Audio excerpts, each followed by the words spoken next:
Ladies and gentlemen, how are you? We're back for a Tuesday night. Tuesday night? No, it's Tuesday here. It's a Monday night. How are you all? Good to see you. Hey Yuda, how are you? Laura T. I hate mornings. I have no idea how many people will show up because yeah, we didn't do an early show today, but here we go. One post remaining. How dare you?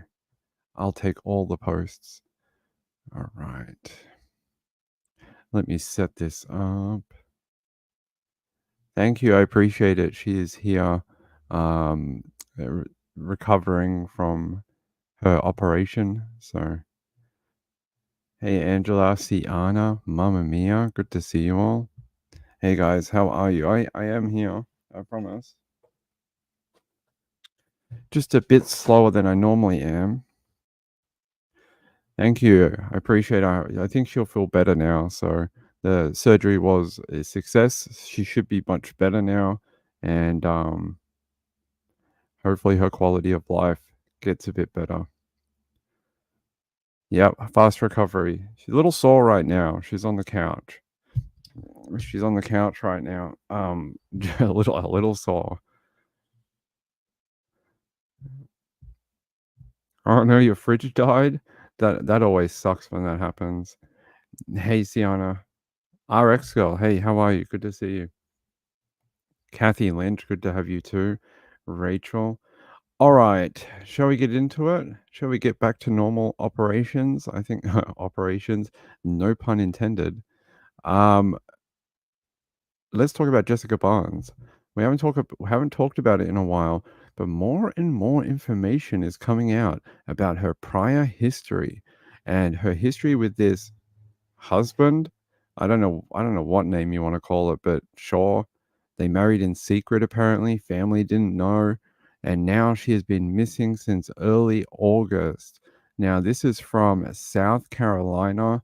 We have a lot of people in the chat from South Carolina, and it's Pendleton. So she's a 20-year-old woman. If you didn't catch our show last week, her name is Jessica Barnes, Pendleton, South Carolina, missing since August 1, 2024. So it's almost 2 months ago now. In recent weeks, family members have begun to express extreme concern for her safety amid allegations of physical abuse involving her husband, 21-year-old Brandon Barnes.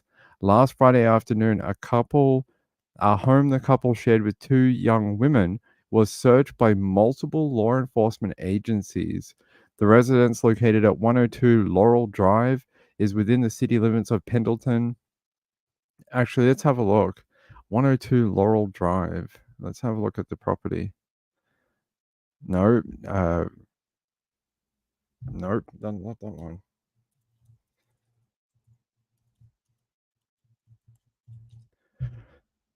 Yes, here.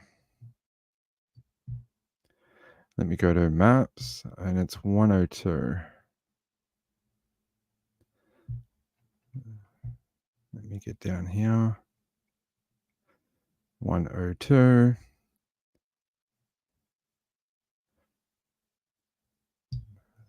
Okay, it's saying it's this property here. Let me see. 102. Okay. Do we have a number on the house? Here, I'll show you guys here. So it's South Carolina. Show me Graniteville, and I think that's correct if I remember correctly from last week. 102. What does this one say? It says 100. So yeah, this must be 102. Oh, it is. There you go. 102. It's on the letterbox ping. Look for the numbers. That's a mighty big place, right? A lot of vehicles. When was this? March 2024. This photo was taken, so it's fairly recent. And they're saying that there's other people that live at this property. So there you go. There's the house they searched, according to this news article. They're saying she was last seen 54 days ago wearing an orange t-shirt, dark jean shorts, or do they call those jorts? Is that what they call them? Is that what the ladies say? Flip-flops, or as we call them, thongs, and a black backpack. Her mother, Cecilia Vivera, ping, say things correctly. said she requested a wellness check when her daughter stopped answering her calls and messages. And also, she tried to contact through the husband. Those communications were not returned. There's some photos of Jessica here. Nice looking young lady. And they're saying Pendleton police are asking for, here, there you go. There's a photo. Pendleton police are asking for help in attempting to locate Jessica. She was last seen in the Pendleton area in or around August 1, 2024. And they said that she was last seen wearing that clothing that I described. Very strange. Very, very strange. They said, while no alleged assaults involving Jessica and her husband were ever reported to police, Brandon Barnes' ex-girlfriend has come forward with chilling details regarding their relationship. Her name is Catherine, who says she has 2 children with Barnes, told us she left him in 2022 after he allegedly assaulted her in Maine.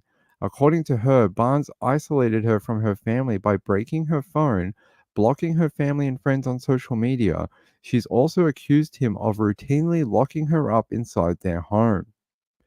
Barnes allegedly moved from Guam to Florida and later to Maine to keep her away. He allegedly moved the lady, Catherine, from their location in Maine to Florida and to keep her away from family.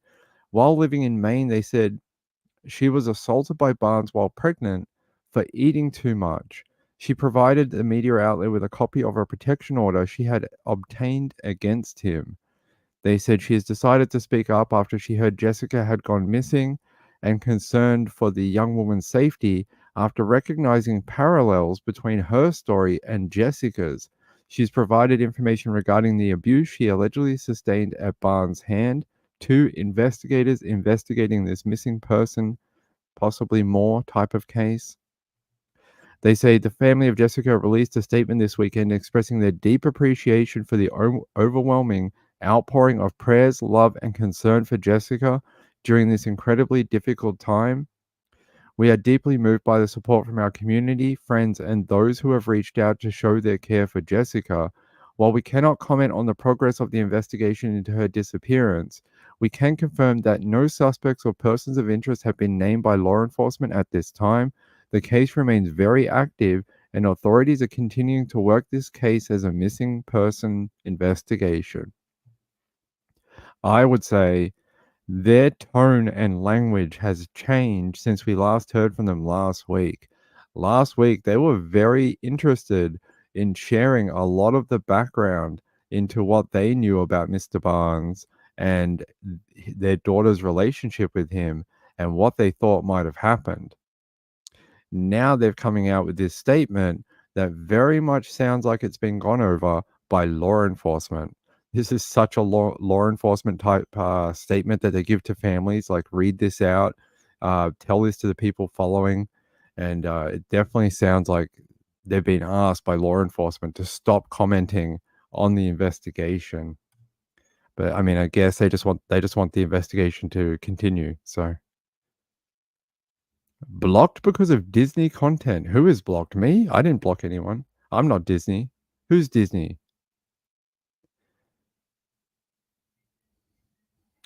Does anyone know why tonight's live stream from Web Sleuths is missing? I went back to rewatch the start and it's not there. I can have a look if you want me to.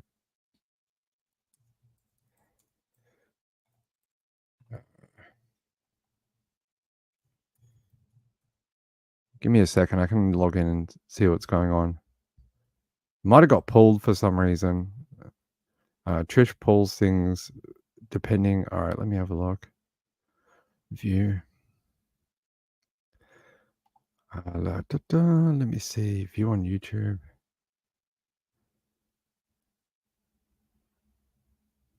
Yeah, so they got copyright claimed. They got copyright struck. So Trish got unfortunately has been. I does she know about this? Hold on. Let me contact Stacy.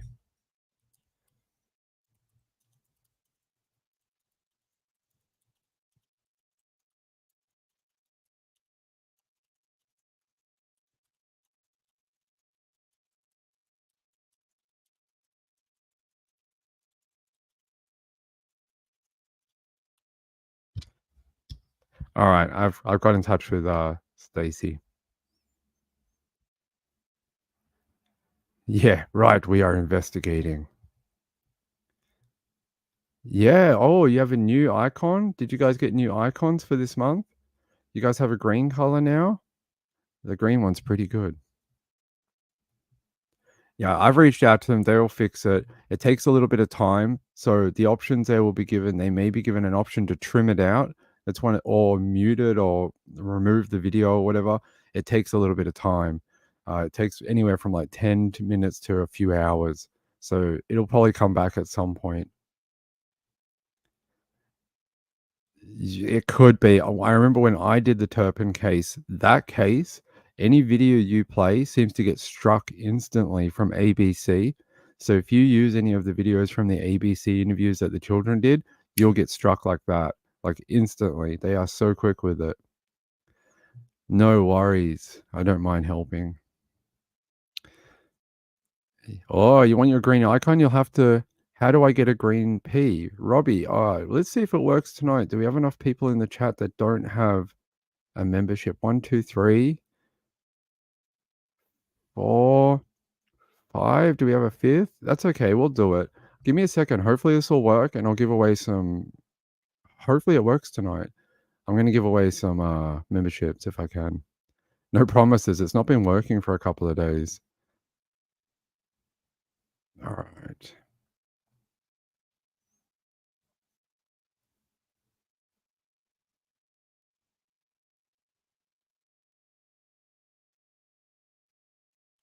I'll see. I'm trying to see if it's loading. It's just spinning for me. Come on, give me the membership thing. It's not working. I don't know what's going on. Why does my video look so weird? What is everything looks a little bizarre to me right now. Um, I don't know why my membership thing's not working. I'll show you. It just spins for me. I sound not well. I've got a really messed up throat. I got a really sore throat right now. It's been sore for a couple of days. Yeah, I don't know why it's not working. Sorry, I will give away memberships as soon as I can. If you want a membership and you can click that dollar sign and it'll you can go to memberships and do it that way. If you are on a thanks, Kathy. Hopefully it goes to Robbie or Shasta. What was I gonna say? I don't know. I was gonna say something. Yeah. Why you don't like my scratchy whiskey voice? This is my whiskey voice. This is when I drink a lot of whiskey, sing a lot of blues songs, that type of thing. Uh, all right, let's get back to Jessica Barnes. I'll try again later. I don't know why it's not been working. It's been like that for about a week. We did it a while ago and it was fine. We did it this time, it doesn't work anymore. It might be because the camera's on, and I wonder if that is why, because it doesn't like going into payment systems while you have a camera running because it thinks someone might be watching your like typing or something like that. It's like a security thing. So that might be it. Okay, let's look into Jessica Barnes some more. Interesting that they raided the property. I wonder if they found anything. Let me go over here. Someone sent me a forum. What is it called? A Reddit. Someone sent me a Reddit profile. Let me see if I can find it. Let me go to my history. So someone forwarded this to me from our chat. Yeah, this thread on Reddit under there we go. My throat's back. Under Jessica Barnes, 20-year-old in Pendleton, SC. Someone sent this to me. And let's see if there's any. I think we read this out. I think I got sent these already. Okay. No, I already have that one. We did that one last week. Thank you to who sent that in, though. All right. We already did that one. Someone also mentioned me in the thread, apparently. Thank you for that. It's very kind. Okay. So it says, where is Jessica Barnes, a South Carolina woman, vanished 7 weeks ago, and then her mum received an unsettling text message. Well, I want to know about the text message. I don't know about you. It says here, Yeah, according to the search conducted last week, Friday, September 20, Pendleton police conducted a search at the residence where Barnes lives with her husband, who is not a suspect. You sure about that?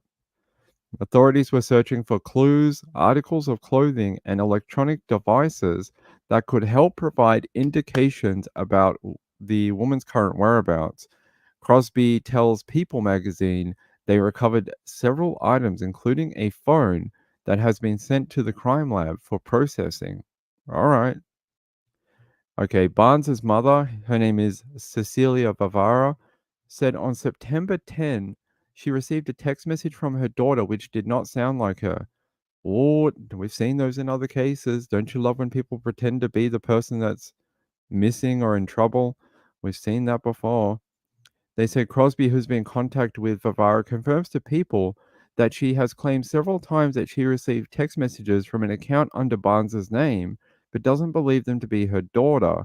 Crosby tells People this is not an official determination by investigators and is currently considered Vivara's suspicion. Okay. Good work trying to distance yourself from that, officer. Barnes allegedly disappeared following an argument with her husband. The police department has no record of any prior calls at the residence. You don't want to tell us what was inside the message at all?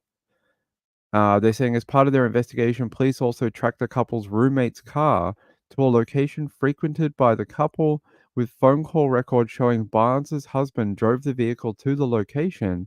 Crosby did not comment further on that discovery. While they have information on when and where the missing wife's phone last pinged, Crosby says they are not disclosing that information at this time. As of Monday, September 23, police say this is a missing persons investigation and have not said they suspect foul play. Barnes was last seen wearing an orange t shirt, dark jean shorts, flip flops, and carrying a black backpack. Hmm. Suspicious. Very suspicious. I think a mum knows what her daughter sounds like in a text message. I really do.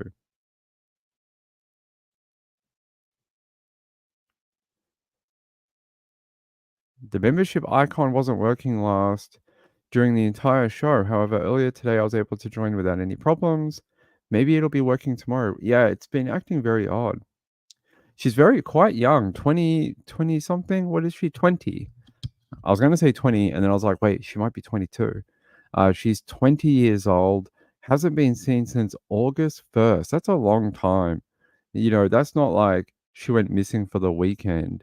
She's been missing for like, I don't know, almost an entire season of, Earth. We have like winter, autumn, fall. If she's missing for any more time, she's going to be missing for like the entire of summer. Like, who goes missing for like the entire of summer? No one, right? So it's not a short period of time. It's a definite long period of time. That was a great statement, Ping. Good to tell people what time is. Moonlight View says my phone is cursed again. I hope it isn't. Siana, that is very kind of you. The two people, Siana and Kathy, who gave out memberships. Who got them? Let me see if I can guess. No, I can't guess. I'm not good at that. Let me know who got them. I would appreciate it. Yeah, so how do we do that? You go like this.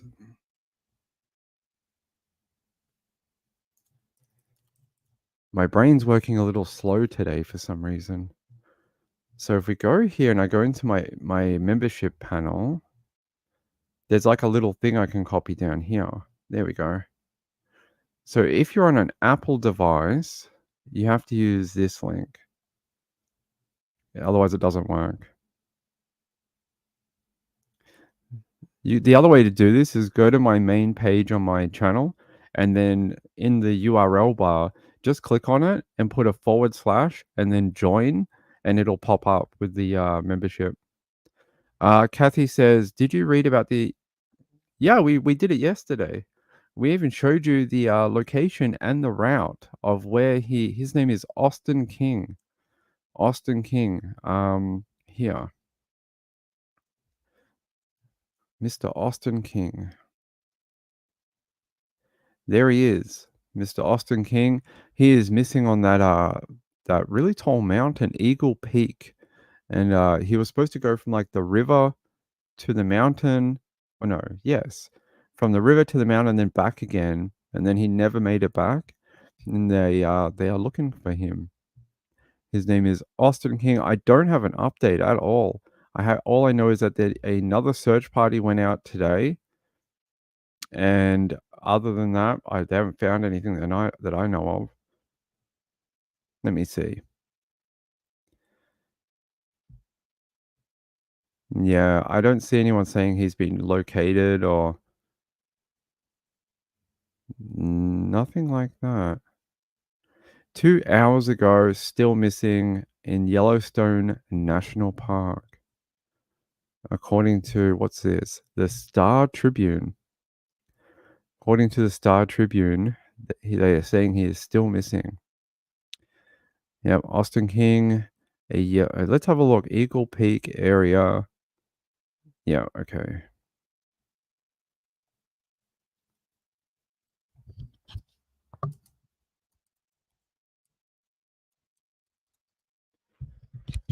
So I think I showed this yesterday. Now hopefully we can go back there. Yep, now we're back. All right. So if I remember from yesterday, this is the peak, and then there's a track that walks around here. Where is it? Is it that one? Yeah. So there's Eagle Pass, and there's the trail here. It goes all the way down here, and there's little camping routes along here. If you go down here, hold on, we'll go out a bit. See, there's like little camping areas all the way up. And if you go further down here, there's another one. There's probably one there. You could probably camp here maybe. But there's like another designated area here for camping. And this is where they were checking. They found items of his at one of these campsites. Which one? I don't know. They just said Howell Creek. So there's two. There's this one and there's one further up under the Howell Creek designation for camping. Where is it? There we go. So 6D8 and then 6D7. They're the two that they may have checked between there and down here. 6D6, not 7. So you can see the distance between them too. It's quite a hike. And then you go up into Eagle Peak. But he actually came from like around here. You go all the way through here, all the way down here somewhere. Where is it?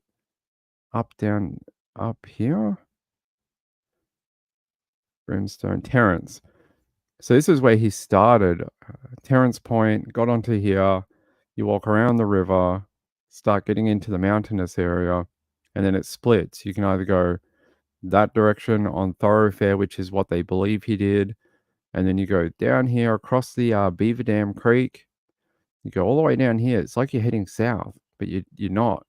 You sort of go around and around, and then you eventually go down here and then up, right? Yep, and then up. And then you go up the mountain and you're at Eagle Peak. And then we'll have a look around. Look, you can see the snow on it. Snow, cliff edges. Looks pretty dangerous. I would not like to be missing out here for very long. Especially if they found my gear. What does he have left on him? Does he have any survival equipment left with him? Because they did find some of his property already. That is very concerning. So there you go, Eagle Peak.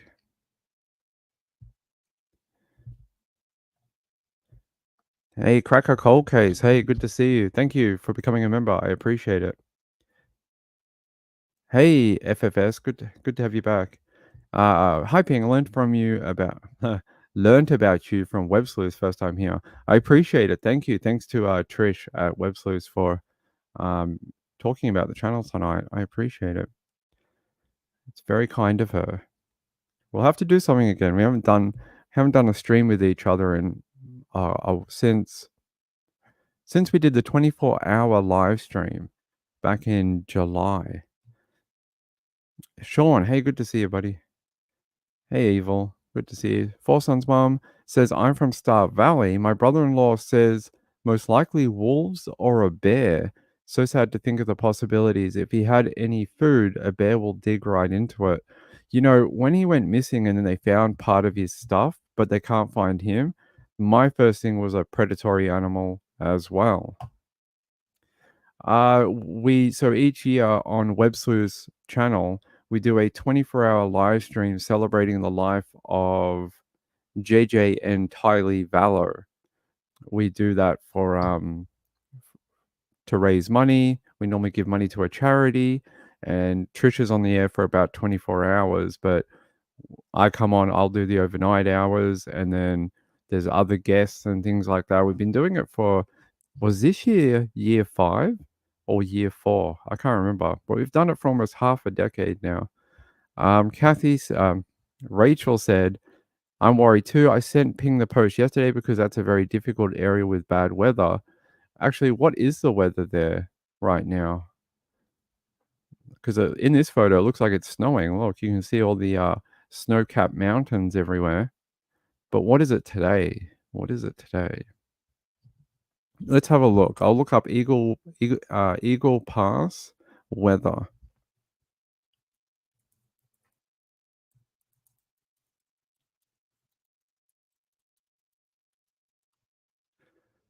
All right, Eagle Peak, 3,462 meters of elevation.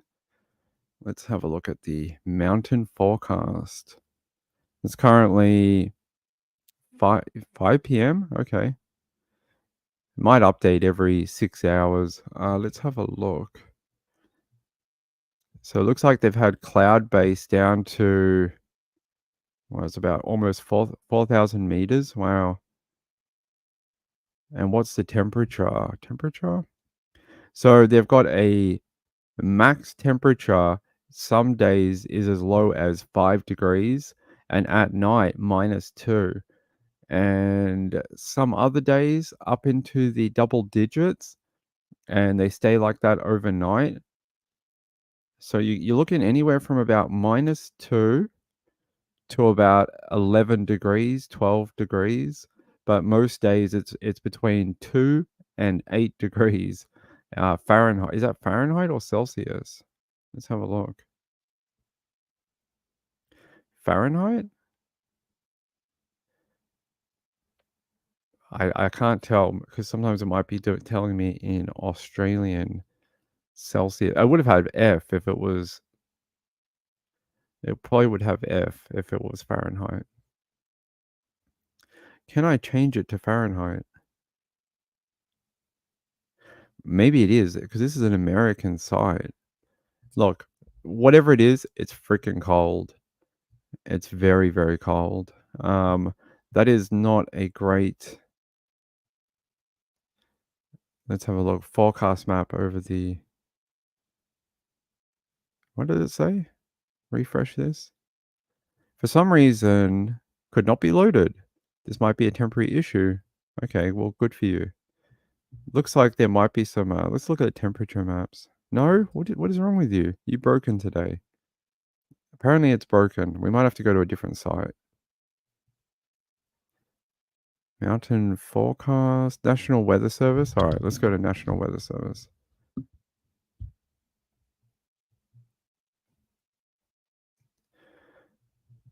What are they saying? This is the Yellowstone area, so this is not necessarily up the mountain, but they're saying tonight mostly clear, lows in the upper 30s. Tuesday sunny, highs in the upper 60s. But that's not in a mountain. That could be anywhere. That could be in the flats of Yellowstone, which could be a completely different temperature than further up in elevation. This is Yellowstone Lake, so that's actually not too far. Isn't that the lake where he was supposed to be picked up? Yellowstone Lake? Let's have a look.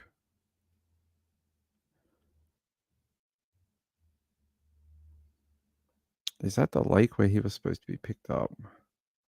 Sorry, guys, give me 1 second. Is that what that lake is called over here? Yes, it is. Okay. He was getting picked up in the southeastern arm of the lake, but that is actually pretty accurate. It's probably a bit colder as you go up, but it is saying lows in the upper 30s, highs in the upper 60s for Tuesday, and Tuesday night lows in the 40s. Weather's not too bad up there right now. Pretty clear. Looks like they got some wind gusts coming on Wednesday, 10 to 15 miles per hour gusts with 10 to 15 mile per hour winds with gusts up to 25 miles per hour. That is going to be a windy night. Wednesday night again, 10 mile per hour winds with gusts up to 20. So it's not too bad. It could be way worse. They could have like a snowstorm or something. It is Fahrenheit, thanks. Because I was like, that's really cold. That's really cold for this time of the year. Kean. Okay. Pfeiffer Airfield. Well, we found the Yellowstone Lake one, so that'll do.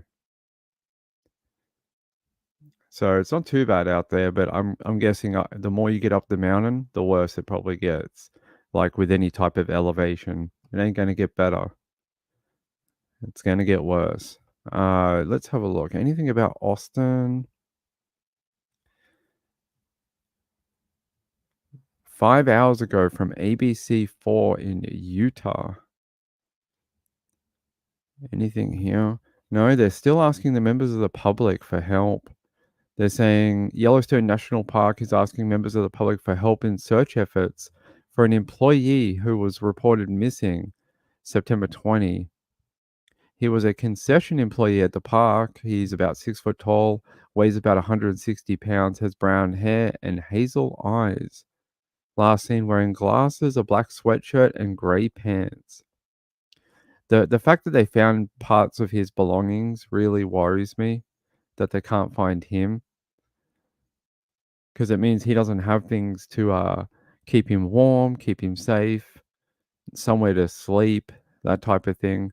It's really concerning. It was supposed to be a 7-day trip, going around the mountain and back again. He was supposed to be picked up on the afternoon of September 20, and he was reported overdue to the Yellowstone Interagency Communication Center. On September 21, officials said search and rescue efforts began. Aerial and ground search operations in the mountains of Eagle Peak led to the discovery of King's Camp and his belongings on Saturday evening. That really concerns me because it means he doesn't, yeah, like I said, he doesn't have the stuff to keep him warm. He has nowhere to sleep. He doesn't have his things to make a fire or a camp. That is concerning. They said on Sunday, more than 20 searchers were on the ground, along with 2 helicopters, and they had some dogs in the area near Eagle Peak. They said anyone traveling in the backcountry near Eagle Peak since September 14 may have seen him, and if you have, to contact them at the Yellowstone Interagency Communication Center at 307 344 2643. So if you were out there and you saw this young man, definitely call it in. Apparently, he was on his own. Oh, okay. Sorry, I didn't realize you came in halfway through our conversation. His name is Austin King. He was going to the summit of Eagle Peak in the southeast corner of Yellowstone National Park, and he's been missing. Well, I went over that just before, but he's last heard from September 17. Was supposed to head back and hop on a boat to be taken back, and he didn't make that rendezvous. So he was reported overdue, and they've been looking for him ever since. First search effort was on the 21st. So he was reported missing on the 20th. He, yeah, he was overdue on that day. Supposed to head back to Yellowstone Lake. Didn't make it there. No, it was a 7-day trip up and around the mountain. Yeah, 7 days. I don't know, maybe he wanted to get into the spirit of adventuring and something like that. Who TF goes by himself around a mountain for 7 days? Some people do. I mean, I'm not gonna trash him for trying to be active and get out into the wilderness or whatever. There's people who camp alone all the time, but I would say it heightens your risk of something going wrong, and then people not finding out until it's way too late. Because what if he did get hurt by an animal? No one's going to find you until you don't turn up for the boat, and that could be like 3 days away. So they're saying people heard he called people from the summit on September 17th, so he did make it to Eagle Peak, but no one has heard from him since. Then they found his belongings. I think they found it down here. Let me show you. So they're saying he did make it to Eagle Peak. I'm not sure if this is you can actually get to this point, or you can only get to Eagle Pass over here, or you can actually keep going up. I don't know. I've never done it. But somewhere between here and where the little dot is, he called family. Okay. And then they found his belongings somewhere down here. This is Howell Creek. There is a camping area right here. They found his campsite. This is Howell Creek. There is a camp place there. There's also one further down along the same creek area. You could probably camp there too. But there's another designated area right here with some trees and, you know, places to hide in between. So they're both along the same creek, but so it sounds to me like he made it up and then had started his way back. So he did his thing, he got all the way up there, called family, took the photos or whatever and made his achievement. Good work. And then he started to make his trek back to be picked up. And then at some point he got separated from his campsite and his belongings. How that happened, I don't know. There's nothing really you could get into trouble with here unless it was could you fall down here? I don't know how steep of an angle this particular area is, but I'm gonna guess it probably might be a little bit. Like I know when you get up here, you're starting to have some elevation, but I don't know. I don't know how we got separated. Kathy says it doesn't look good. It's possible he didn't plan to come back. Uh, I don't know. Why make your way back down then? If your plan was to not come back, why would you move from the one place where you called family? Because then they could just send people there and be like, oh, that's where we saw him. Why would you start making your trek back down the mountain and then towards the rendezvous point? I would think that he actually had plans to get back. I bet because otherwise you would just stay where you last called people who know where you are. You wouldn't then try and go off in a different direction.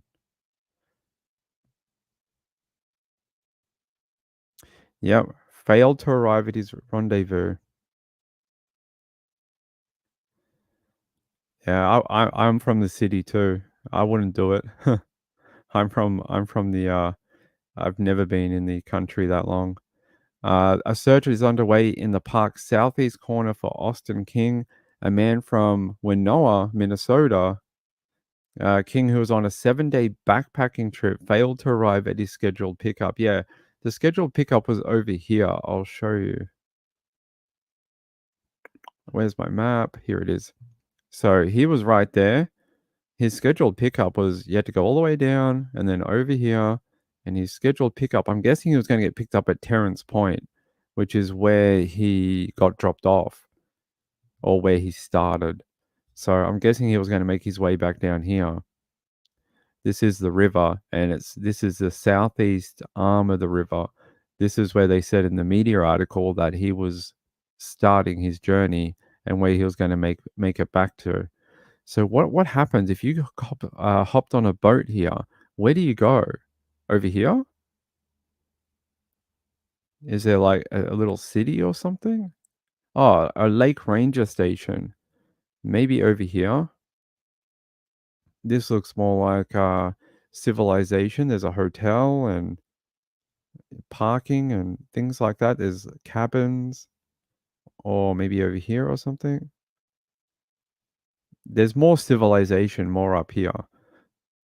Is there anywhere else he could go? No, it looks like that's probably the okay, over here too. Prismatic tours, and there's a dining room. So I don't know where he was being taken, but there are a few little landing areas that he could have gone to. Definitely looks like there's a lot of activity over here. Lake Lodge Cabins. Does it say 4.1 out of 5? A 3-star hotel. Spend all your time there. They have a gym. And there's another one, another hotel and cabin accommodation. So he must have worked as a concession employee for one of these places or the national park. What's this place? RV Bridge Park. What do you do there? You just park your RV?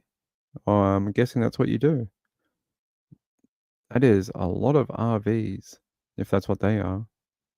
Oh no, they're they no, they are. There's a car there.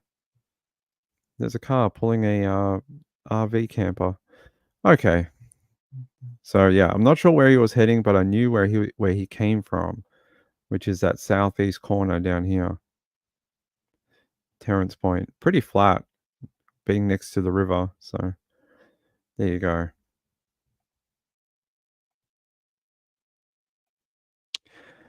FFS says if his plans weren't to return, he succeeded. A sad story. Could be. I don't know. I wouldn't think so. I would have thought if that's what his plan was, why not do it not too long after you called your family at the top? Wouldn't that be your goodbye? Wouldn't that be like the goodbye thing with your family? Just saying like the last phone call type of thing? Then why would you hike for another day down the mountain? You just stay there. All right, let's have a look. In the upper Howell Creek, so that's the first one. That's the first one. That's the first one. All right, here. All right, so he was in the very yes, he didn't make it that far. So there's Eagle Creek. I mean Eagle Peak. So upper is this one. This one. This is the upper Howell Creek camping area. That one. Because there's the southern one down here that I already showed you down there. But there's one up here. This is the first one up here, right there. It's not that too far away. I don't know how much of a hike that is, but it's a bit of a distance. What's my ruler? 100 meters is about that long. Uh, okay, so that might be like not even a day's worth of hiking up through here. So if you went from here to like the pass up here, it's about a few hours of hiking, maybe. So that's 20 meters. Yeah, it's not that far.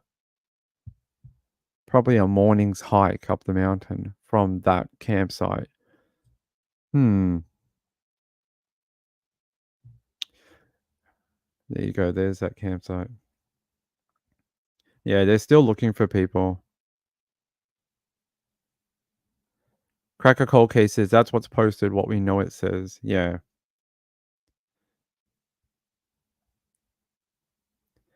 I don't know.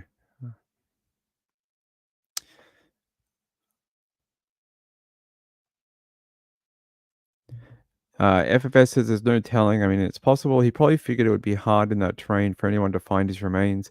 That's why I thought if he called the family, it'd be very weird to move in a different direction because you'd want your family to be able to find you and return you home. You wouldn't try and dart off into the forest and then send the entire team on a 4-week mission to find your body.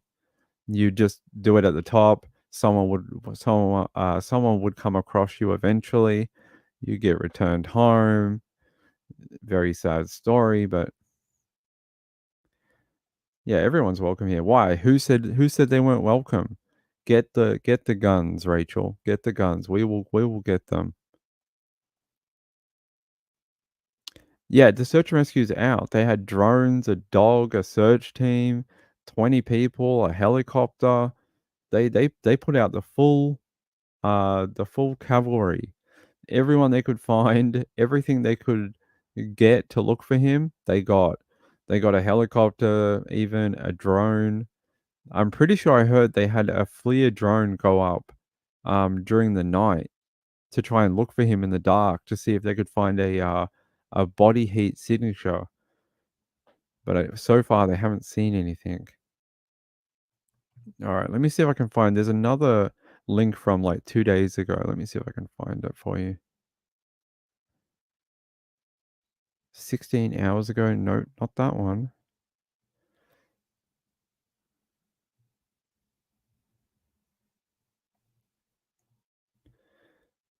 All right. Did they tell us what they found? Let's have a look. Yeah, they said if authorities found Austin's camp in the area, then they'd likely focus their efforts on the paths between the summit and his camp. Yes, I think that's true. It's less surprising that King should go missing on the descent rather than on the climb, since descents tend to be more problematic. Okay. The person said Eagle Peak is not the park's hardest climb, though it is the tallest, and its difficulty is relative. A newcomer to mountaineering would find it daunting, while an experienced one may find it routine. One challenge is the rock bands. Rock bands. Okay, not like the ones who play instruments, like the ones that are in the ground. They said bands of brittle volcanic rock ring the mountain, separated by more sloped, roughly 20-yard intervals of scree or loose rock and dirt. Though the rock bands look sturdier than the scree, they're deceptive. They can break apart vertically just as one finds a foothold or handhold on them. There's one easy route through the rock cliff band, and if you miss that, you would be stuck trying to go down the steep sections of the rock band. It's not pleasant climbing at all. The terrain is a jumble, he added. So it's harder than it looks on the Google Maps. Much harder. And they're saying here all of Yellowstone is grizzly bear country, but in mid September, the bears will climb to a higher elevation to harvest white park pine nuts or rob them off the squirrels. He said, I would not be surprised at all to run into a grizzly bear at this time of year. Climbers on the route in question may have to choose between the perils of the mountain and those of a bear, he said. Going off trail may make for an easier trip down, but it heightens the risk of surprising a grizzly bear. And then the weather conditions, AccuWeather documented a 48-degree high and a 32-degree or freezing low temperature for Yellowstone on Tuesday, but different regions and levels of the park can have varying weather on the same day. Like what I was trying to tell you earlier, the mountain is probably going to have slightly different weather to down at the lake. The mountain's probably going to be colder, windier, possibly could even have cloud, as we're down at the lake may not. It could be sun shining at the lake, and then at the mountain, it could be look like cloud tops, and could even be like small hail, things like that that form from the flow of the mountain. So you can get like orographic flow up the mountain that creates rain and things like that. That's why mountains are very important to weather. But, yeah, so it could be very different on the mountain than it could be down at the lake. You could have different, you know, issues. They're saying this person called James conducts tours of wildlife areas and geothermal features and day hikes. He was not in the park last Tuesday and hasn't hiked Eagle Peak, but he's heard it's lauded as a brutal hike, not helped by its remote location. All right, let's see if we can find a photo of what it's like to go up the mountain.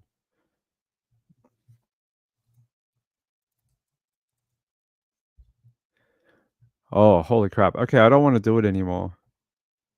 Yeah, I'm definitely staying in the city.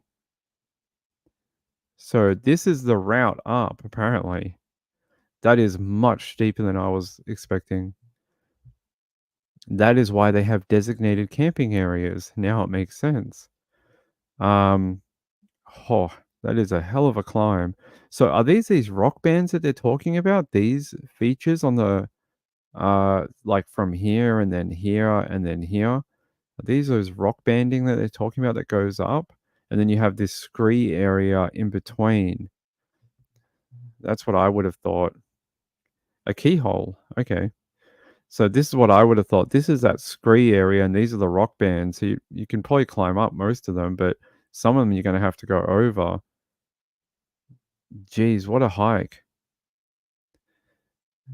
Yeah, you could have fallen. This is not like a gentle days hiking up the mountain. This is like if you slip, you could be in a lot of trouble, especially if you slip over the right side. This left side looks like you have a lot of trees and things you could grab onto or get stopped by. This other side looks like a sheer drop. That is a lot more challenging than I thought. So he did make it to the top. They're saying he made it. So if he made it up here and then made it all the way back down, at least most of the way, damn. I don't know. You guys would have to tell me. Laura says, "Wow, that's steep, looking more like a fall now." Yeah, I thought it was a little like that, not like this. I thought it was more sort of like this type of thing, not like that. It's a lot higher. Those switchbacks, yeah, you can go up and then back the other way and then back the other way and back the other way. I get you. Hey, a million sparkles. Good to see you, by the way. I wonder if we can find a photo of that feature they're talking about, though, because I've never seen rock banding. But that's sort of what I would have expected it to look like, but Eagle Peak.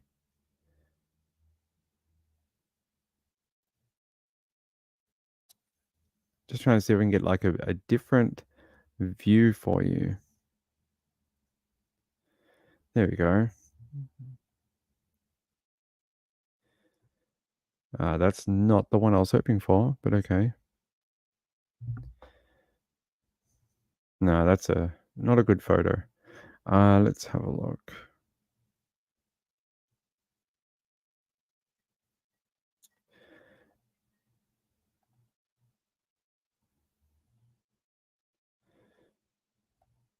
So it does look like that there's, you know, there you go. There's a different photo. This is Eagle Peak seen from above Eagle Pass. So that's that pass area, not too far from the camping zone or the camp designated camping area. That camping area just near Howell Creek is a little bit further back. And then this is the pass area, and there's the peak. So if you were wondering what it looks like in person, so you still had a ways to go. Even when you get to the pass, you've got a hell of a hike in front of you. What do you think that would be from the pass to the peak? Another half a day at least? Another day? A day of hiking? If you didn't want to absolutely thrash it, it'd be a while. Hey, Kathy, what's wrong? It wasn't posted? What did Moonlight View do? What did she do? Who is she annoying? You tell me. It didn't say. Rachel says, "That looks pretty expert to me, but I have no idea how they grade these climbs." The guy in the interview I just read from you said that, he was saying that a expert or someone who hikes quite frequently might think this is pretty easy going, and that someone who is quite novice to it might find this quite daunting. So I look at it and I'm like, which way is the bus back to the city? But I'm not a hiker. Let's see if there's another photo. No, that's a different mountain. All right, Eagle Pass, Wyoming.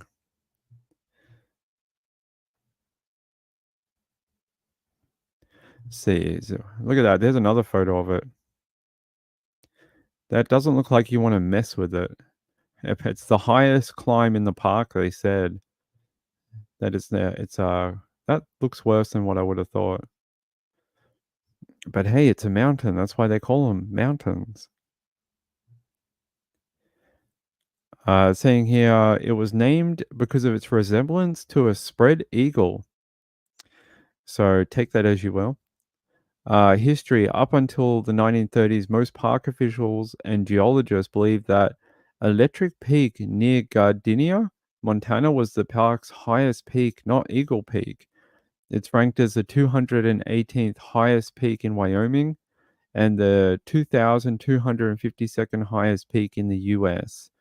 During the historic Yellowstone fires of 1988, the south slopes of Eagle Peak were affected by the Mink fire. Great history, thank you. It says here several creeks flow through the mountain and the surrounding area, and they become a vehicle for cold melt water. So, like when snow melt, uh, they're saying the Gardner River flows to the east of the summit. Some of the runoff is fed by the melting of the two major snowfields found in the shadows of the north face of the mountain. The range to the east drains into the Yellowstone River via the Bighorn River, but the southern slopes drain into the Yellowstone Lake via Mountain Creek. Okay. Eagle Pass is one of the most prominent features of the Eagle Peak Quadrangle, a USGS division used for surveying purposes. Other nearby peaks are Mount Humphreys, Table Mountain, Mount Schurz, and Pinnacle Mountain, Turret Mountain, and Coulter Peak. They're saying the mountain is fairly inaccessible. No duh, really? They're saying being a 15-mile hike from any of the park roads, from outside the park, the peak can be ascended by hiking up the Fish Hawk Creek Valley, which is around 25 kilometers one way.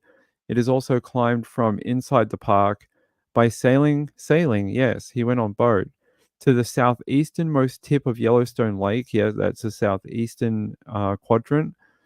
Hiking down the Yellowstone River Valley and then turning to the east for the ascent. That's the trip I showed you. So there you go.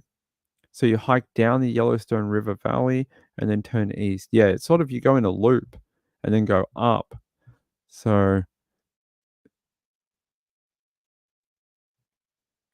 apparently the population of elk, moose, deer, bear, or grizzly bear, black bear probably, bighorn sheep, and others are in the area. Interesting. So it's got everything. It's got all the things you don't want. Places you could fall, giant bears that might get you, and other things. I hope they find him though. Hopefully he hasn't fallen and is stuck somewhere. That would be, I think, a worst fate than getting done by a bear. STL card says, I hope a lot of people come. Rip Caleb. Caleb, as in Caleb Harris? Why are we talking about Caleb Harris all of a sudden?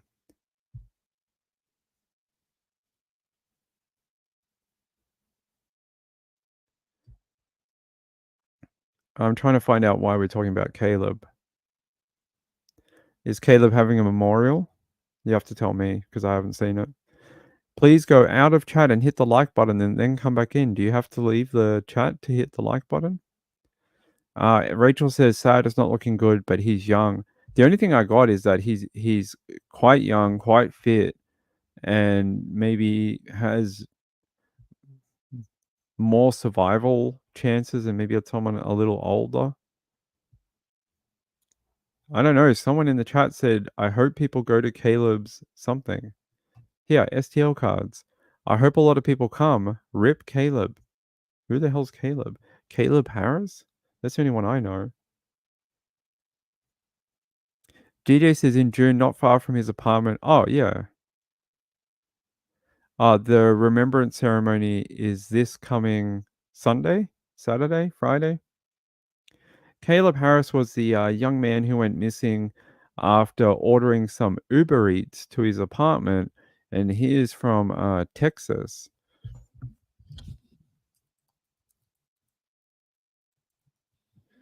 And they ended up finding him, unfortunately, in like a water processing plant thing. They're saying here, just trying to see if there was an update for that. Maybe it's on Facebook. Oh, no, here. So apparently the TAMUCC organizes remembrance ceremony for Caleb Harris. Yeah. Well, the Islander community will be coming together this coming week to honor the life of 21-year-old Caleb Harris. Harris was a student at A&M Corpus Christi and went missing back on March 4th. More than 4 months later, his body was found at a wastewater station near Ennis Jocelyn Road. Now, the school has organized a remembrance ceremony on his birthday, which is next Tuesday, September 24th. It'll be happening at the Hector P. Garcia building from 7 to 8 that evening. The ceremony will be open to the public. Stationary materials will be set up for those wanting to leave messages for the Harris family. Therapy dogs and counselors will also be in attendance to help talk with anyone still processing the tragic disappearance and death of the TAMUCC student. You don't remember this one? It was from back in like March of this year. He had ordered something on Uber Eats and they actually found the order outside of the home in the morning. And then the search was on for him. Many months later, they'd actually found his remains inside that little I can show it to you. I had the map for it. Where is it? It was on a certain road, Ennis Jocelyn Road. That's it. If I am lucky, I might be able to show. Yeah, Corpus Christi. All right, let's see if Ping can track it down again. It was in a really weird area. Let's see if Ennis Jocelyn Road.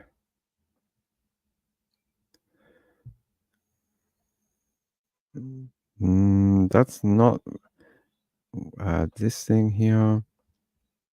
It was like a little house, like this little tiny house thing. I can't remember the crossroad, unfortunately.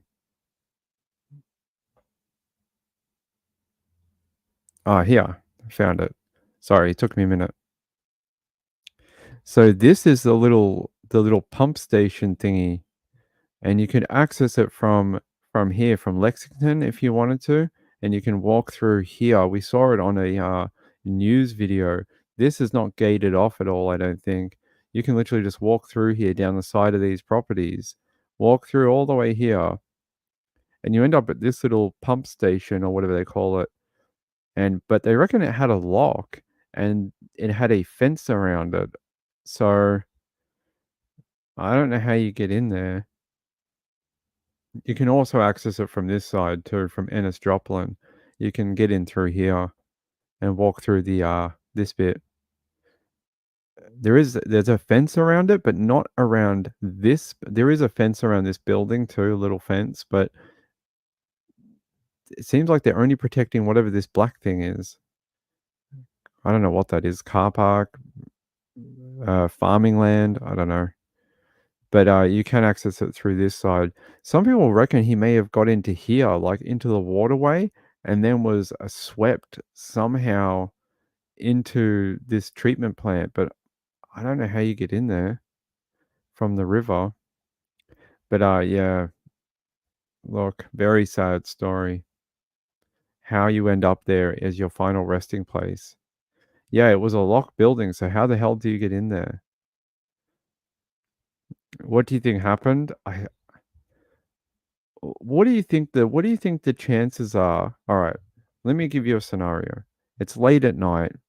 He's like, "Oh, I'm a bit of a night owl. I've ordered my Uber Eats. I'm gonna go on a bit of a run. I'm just gonna get some exercise, try and tire out until the morning." So he goes on a run. What do you think the chances are he met someone who could either A, have the keys to that place, or B, know how to get into it somehow to like beat him up and then put him in the whatever it is, wastewater treatment plant or whatever it is. What do you think the chances are that he'd come across that person at 3 a.m. in the morning on a random day? I think that's really bizarre. And if that is the case, it's very unlucky. But Rachel says it has to have been off the waterway somehow. I know, because otherwise, trying to run into that person that can have access to this property, not just the actual lock to get into it, but inside the fence as well. I mean, so is there a way you can get swept into it from this waterway if it floods or if the water level is higher than normal, if it's been raining, which in Houston, in this area at the time, they had a lot of rain. I reckon this river looked very different at the time. I don't think it was this dry at the time. I reckon it was probably a lot more higher because they'd had a lot of rainfall throughout that period. They'd had all these slow moving storms that had moved through the area over like weeks and weeks, and they had like record rainfall throughout this region at the time. But how do you get into it from here? Is there like pump like pipes that you can get through? Is there like a grate or something that you could fall through? Like that's what I would have to know. I don't see anything obvious on this particular map, but there might be photos somewhere. Maybe underneath the bridge there's equipment or a catchment system or something. There's definitely something here. What is this? Why is there like a concrete slippery dip that goes down into there? What is that? That's the weirdest car park I've ever seen. What the hell is that? Hold on, can we see it from here?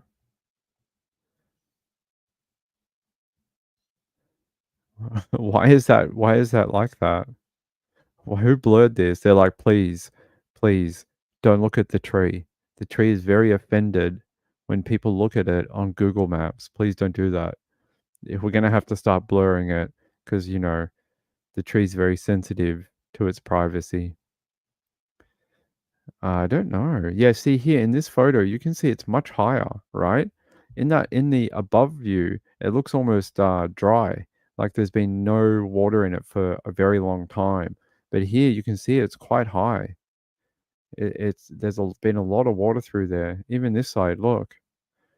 When we look on the overview across the top, that does not look like that. It looks dried up, like a dry creek bed. But here you can see that there is a lot of water through here. So if he was going through here and fell, I mean, maybe got swept under this bridge. Maybe there's a treatment plant under here or something like that that leads into the pump house or something like that. I still want to know why. Look, if you go to this one, the tree's no longer blurred. But if you go over here, is it? Oh, it's not blurred there either. Its privacy has been restored. Oh no, now we're back. It is now blurred again. The sacred tree that needs to be, blurred out. All right, let me see what you guys are saying. A drain? Yeah, it could be a drain. That's a big crack on the bridge. Yeah. There was talk of a manhole cover being removed. That would be a hell of a fall. Yeah, the Uber driver. Yeah, they were cleared. Yeah, they were the first person they interviewed. Yes, they were cleared up. Had nothing to do with them. No, I don't know if he was meeting anyone. You guys really think that? I think this will end up or I know the family thinks this is some really big deal and they think it's a homicide. I'm not sure. I would have to see the autopsy. He had looked at a drain with no cover. I have a photo of Caleb in that thing where they found him. I am not going to show it to you and I'm not going to spread it around because I think it's disgusting that anyone even took a photo of it. But someone emailed it to me and the area where it ended up was a very small space. Very, very small. Angela says it was on his phone messages. But yeah, very sad. I hope we get the autopsy soon. Rachel says I think it was a freak accident. It could be. Hey Gambler, how are you, buddy? It could be. It could have been he was just running. It was dark. Didn't quite see where he was stepping into and slipped and got into someone. Yeah, it took them a long time. Yeah. I'm not going to spread that photo. I think that's disgusting that someone took that and bandied it about online as some sort of trophy. I think that's really wrong. Guys, hold on a second.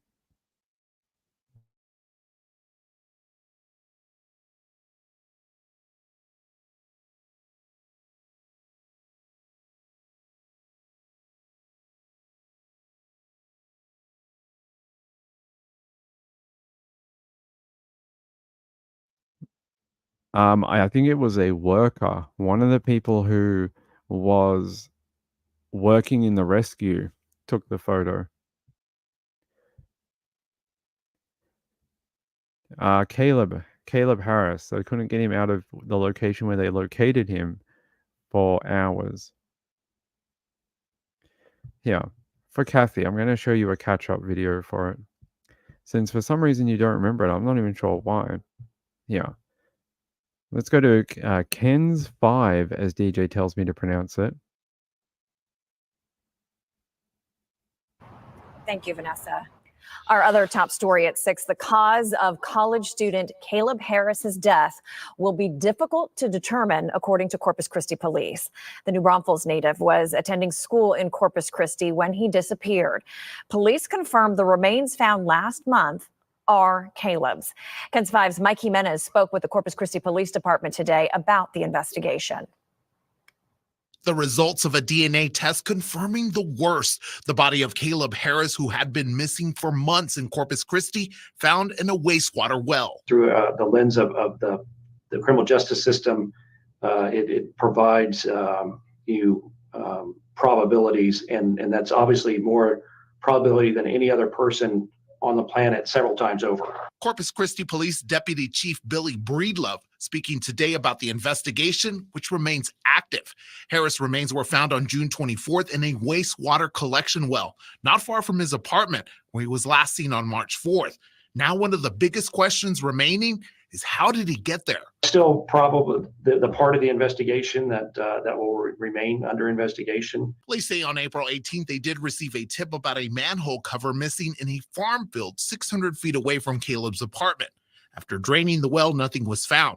But that would change in late June when there was a jam in the well's lift pump, believed to be caused by a human bone. The likely scenario was that those remains were in a 15-inch sewage pipe, and the rain from Tropical Storm Alberto, as it was just a couple of days before that discovery, pushed those remains through the system and ended up in that location. Investigators still don't have a cause or manner of death, and police say that's likely to remain undetermined. And the lack of signs of foul play could be that the body was just too decomposed. It was pretty much just skeletal remains for the most part. Police say the case will remain active, but some answers may never come for the Harris family. Mike Jimenez.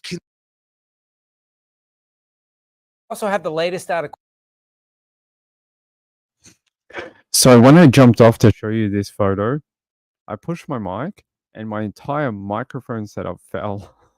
Look, it's only resting here. I'll show you because I had to do it quickly.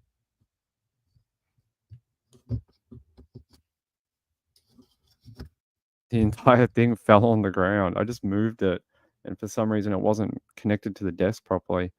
I'm going to show you what a 15-inch pipe looks like. This is what a 15-inch pipe looks like. So it's fairly large, but somehow his remains were causing a blockage within that pipe. Pretty awful. And it's a large area, but still a very small area at the same time. But there you go.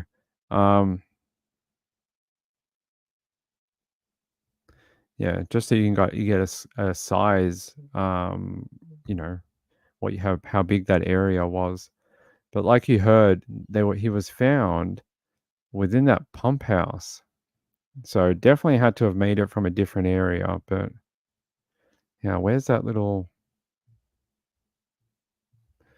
Yeah, let me switch you back to here and then.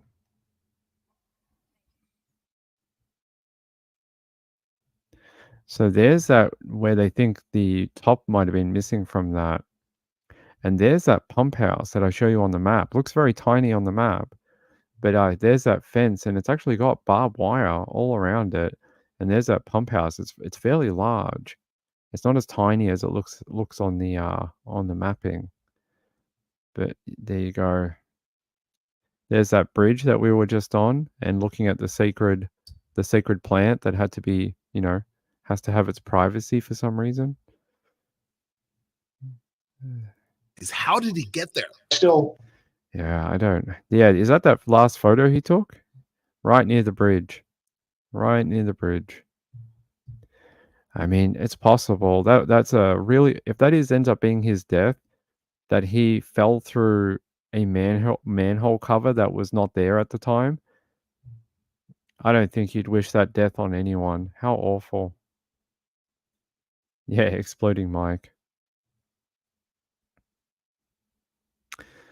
The photo I've seen, you can't tell, but I'm not sure. But you would have to think, if he traveled through a pipe system and ended up in the 15-inch pipe or whatever, if he's missing, I don't want to be crude, but if he's missing body parts, clothing, you can't not expect that. Pushing a human through a piping system is not, it's not easy, and it's not going to, you know, people get decapitated getting put through a river. There's people who have fallen into rivers and got pushed down riverways that have had missing arms, lost a head, lost clothing, had clothing torn off, because the forces are working against the human. You have no control, really. You're getting moved around with so much force against you because everything is working to move you. You have no control over the water or the piping or whatever. They're all controlling you. So same as if you fall into a river, you're at the mercy of the water and the concrete and the branches and whatever else is in the water, metal and pipes, and you are very soft. Those things are very hard. You're going to come off second best every single time. Yeah, I heard. Yes, I didn't want to say that. That's an awful thing. It's not very nice. Not very nice. I think if we found out this was all an accident and a death of misadventure, I would believe that. But if we found out that someone put him in there as well, I mean, I'd just believe what they told me about this because it's so strange. It's so weird for someone to end up in a situation like this. So I really don't know. I don't really have an opinion on how he ended up there. Just the fact that he ended up there is strange enough.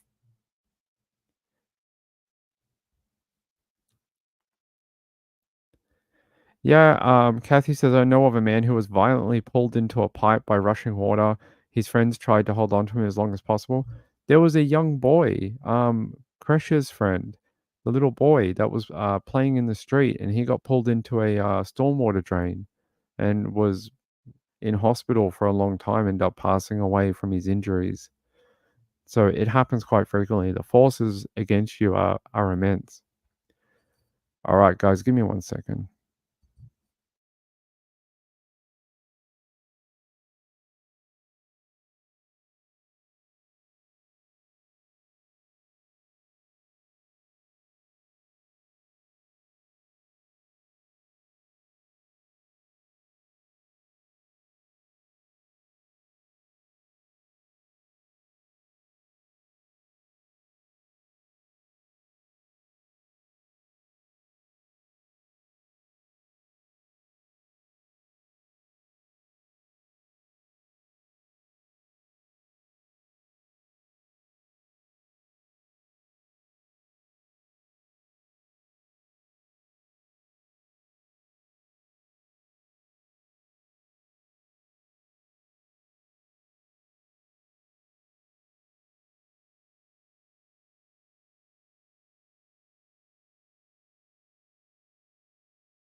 All right. All right, all right, all right. All right, I think we're almost done. We've talked about great stories tonight. It's been a bit of a late show. I'm sorry about that. Forson's mom says he sure looked like he was lots of fun and full of energy, life of the party, and a magnetic smile. Seemed like a nice kid. He really did. Seemed like a kid who had a bright future. Sean says at least his family can put him to rest. Yeah. At least they're able to get him back, right? Yeah, anytime you get like large water from like hurricanes or anything like that, stay away from any pipes. He did look like a good kid. Let me show you one last thing before we go.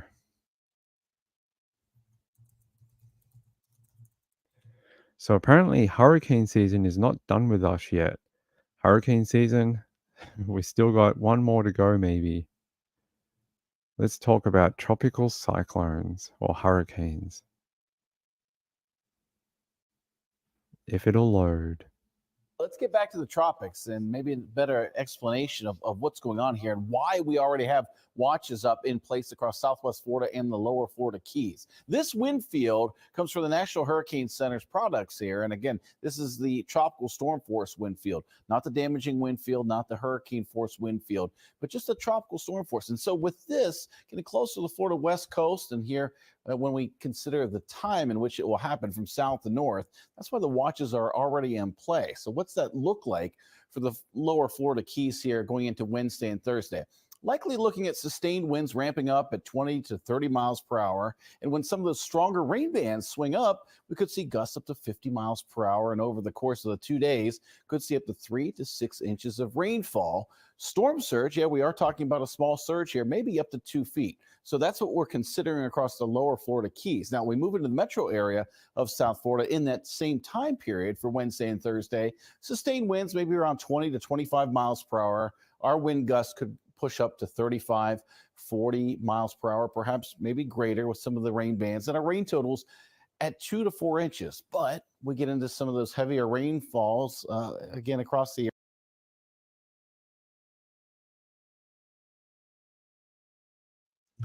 So there you go. There is some severe category. I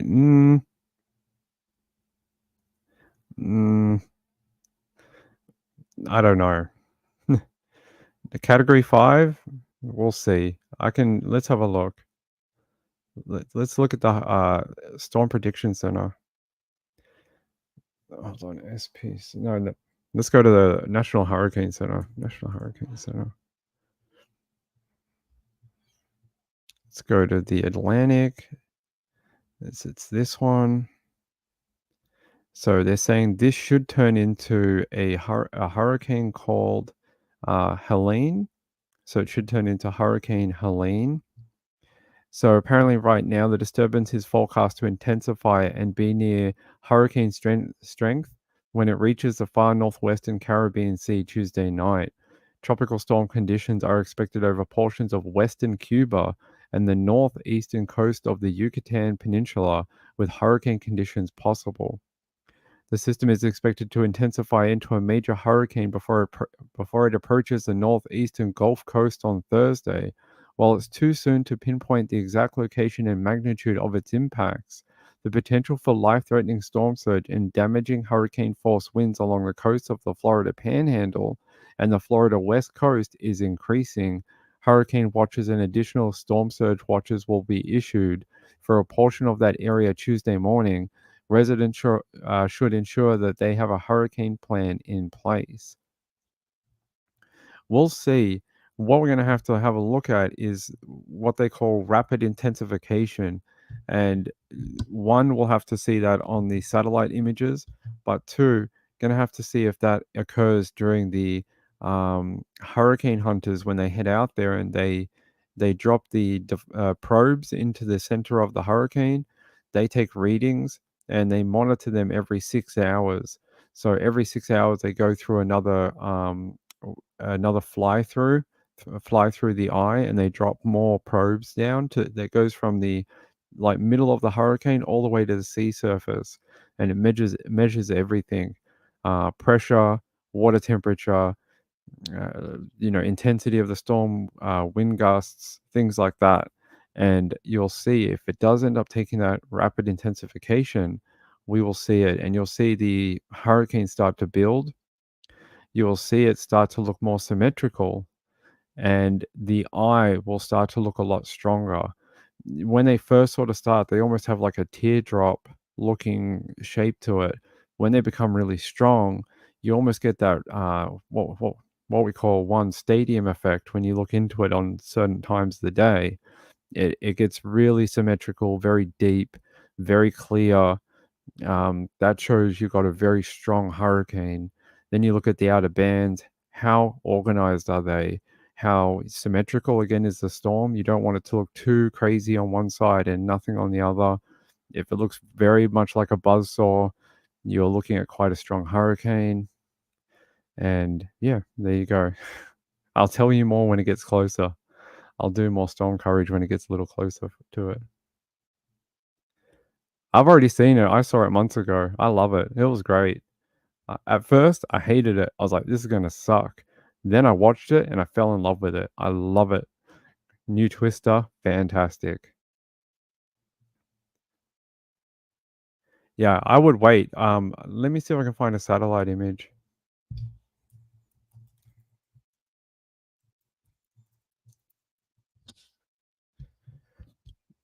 Let's see. We could go to Windy. Windy might have it.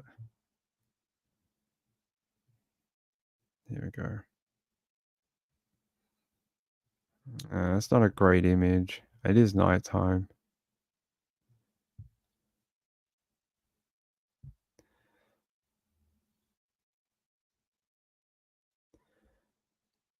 The warm water around here will increase it. Let's look at the radar. Give us a no. Let's go to satellite. Let's go to HD. I mean, to me, it looks a little messy so far, and that's because it's only a tropical storm right now. When it becomes a hurricane, you can see a little bit of an eye here, maybe starting right there. There's the center of that low pressure system right there, but it looks very disjointed. You've got sort of all this mess over here, nothing here, and it's probably from running into this landmass here that you're getting some disturbances to the hurricane. You'll really find out what this thing is going to do when it gets past this gate here. You can see this landmass gate here, probably from like here to here. Once it gets out into this open water a little more, it should just go into turbo. But it depends. It depends. Do we have a lot of shear coming in? Do we have any kind of competing weather systems coming in from the west? And it looks like there might be something here. But you got to watch all that. All those things contribute into how severe this thing's going to be. So you also look like you got another low pressure system up here. Might be feeding into it a little bit with these bands. But yeah, give it a little bit more time. Once it gets through here, wait for it to get through this like little gate between the Yucatan and, is this Cuba? Through here. Then you'll find out. Once it gets into the Gulf of Mexico, then we'll see. When are they suspecting that? Thursday, Category 1. Category 2. Category 2. So right now, with the way it looks, they're forecasting a Cat 2, but we've seen hurricanes go from Cat 2 to Cat 4 in one day. If you can get some real strong water with very little shear to interrupt it, you can get some real fast intensification of these things. So STL Cards said, here in Missouri, we might get a lot of rain. A lot of rain. Will pigs fly? Maybe.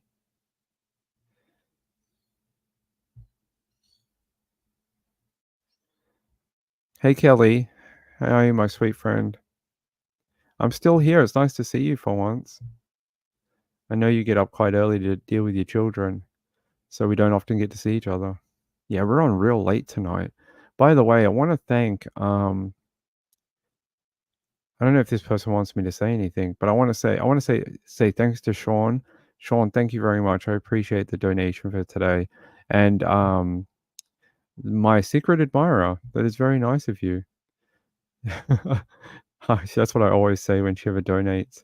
And she says, a little something for Mr. and Mrs. Ping. Mrs. Ping, love you. Maybe she has a new secret admirer. That is very kind. The help on the channel with the donations and things like that are very much appreciated. And, they help. It's very kind of you. And thank you.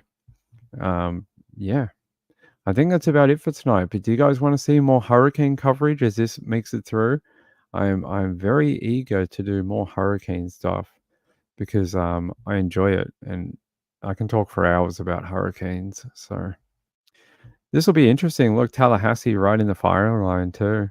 If this moves even just a bit, Tallahassee might be in it. But right now it's sort of about 100 miles from Tallahassee. We'll see. We'll see. We'll have to see. But to me, this looks quite messy right now. You got all this too feeding into it. It doesn't look great. You got another one here, John, hitting the Mexican coast. Yeah, it is. What was he? Just a tropical storm? Tropical storm. What did he make landfall as? Category 3 major hurricane? Wow. See, actually, you can sort of see a little bit of this. It looks a bit symmetrical. You can see, you can draw your cursor around it and it looks like a circle. That's what you're looking for. You're looking for something that looks quite tight, symmetrical. Got the bands look like they're not favoring one side or the other. Yeah, it should look like a buzzsaw. You look like that, you start getting into major hurricane looking stuff. You get stuff that has like an eye that only looks like it's half a circle or a teardrop shape or something like that. It's either going through an eye wall replacement cycle and it's going to get stronger or weaker, or it's not very strong. You start getting stuff that looks like it's a perfect circle, really deep, very clear in the center. You're looking at a major hurricane. All right. You would love to hear about the hurricane hunters? I love the hurricane hunters. Before we go, do you want to see if they're out? Let's see. Let's see if they're out tracking this storm. They might be. They're normally out at night. They like to go out at night because it's easier to see and less plane traffic. All right, let's head off to America. So where are they? They're just between that landlock between the Yucatan military. I don't see one on here, but let's go to Flight 24.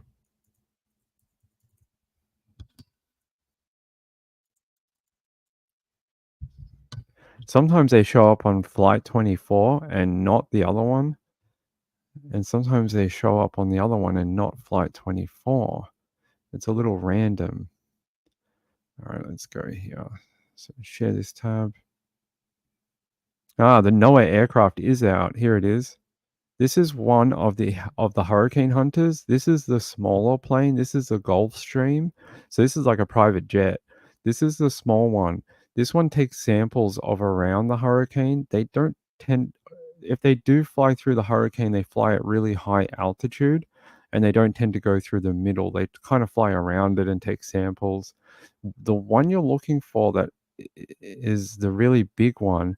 But so this is the NOAA side of it. This is the government side.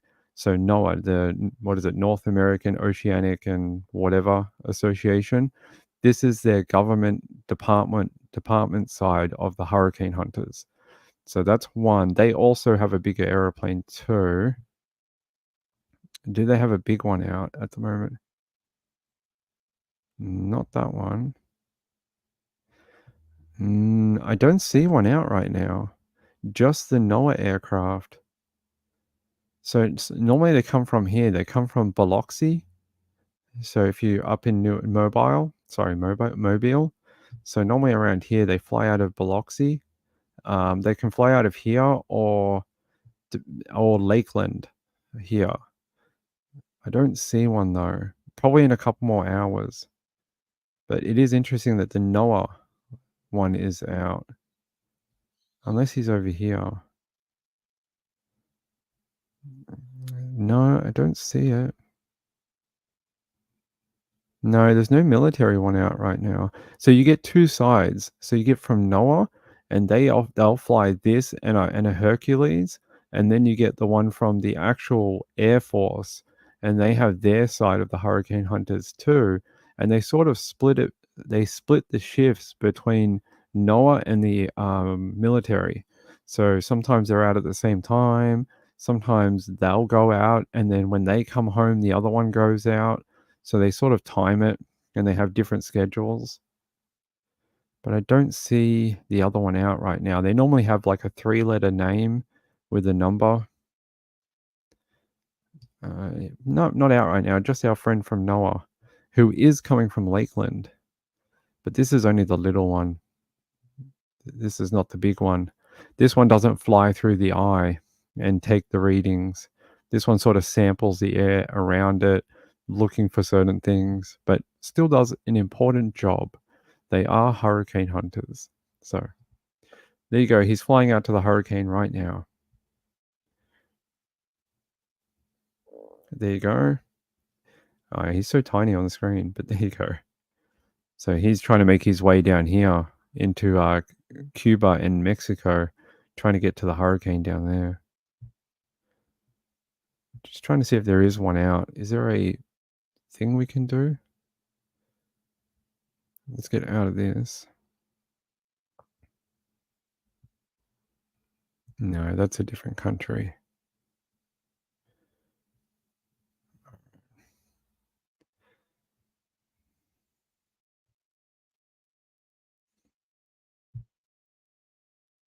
All right, so yeah, the only one out right now is the NOAA.